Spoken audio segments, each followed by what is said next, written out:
O pobo de Rianxo volveu ensalzar este sábado a figura de Castelao. Xavier Vence estivo presente durante a ceremonia. O portavoz nacionalista mantén esperanza no futuro e citou a Alexandre Bóveda para asegurar que o bloque seguirá camiñando.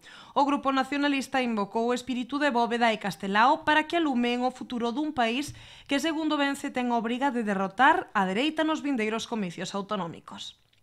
Non queremos ver como a migración do noso aforro, da nosa electricidade, das sedes das nosas empresas e dos nosos impostos levan detrás a emigración da nosa xente moza e de todo o seu talento.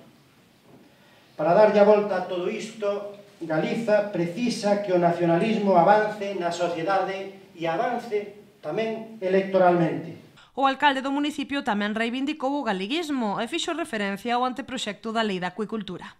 A verdade é que a inocentada é ter un goberno ausente, un goberno de costas a xente, eso sí que é unha inocentada. Ora, como tamén decía Castelao, non vos riades porque o conto é ben triste.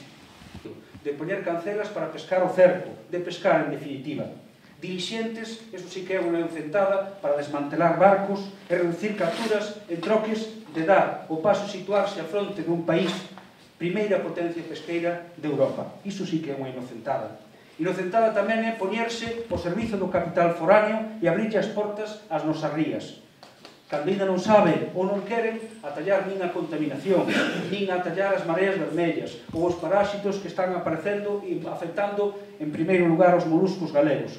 Cando iso pasa, inocentes, a inocentada é representar o capital foráneo de piscifactorías de grandes nomes, longos nomes ademais e capital estranxeiro. Nun salón de atos ateigado ao que acudiron moitas caras coñecidas do BNG barbancés de galego, tamén reivindicou a vixencia do pensamento de Castelao a secretaria comarcal de Galiza Nova, Elvira Blanco.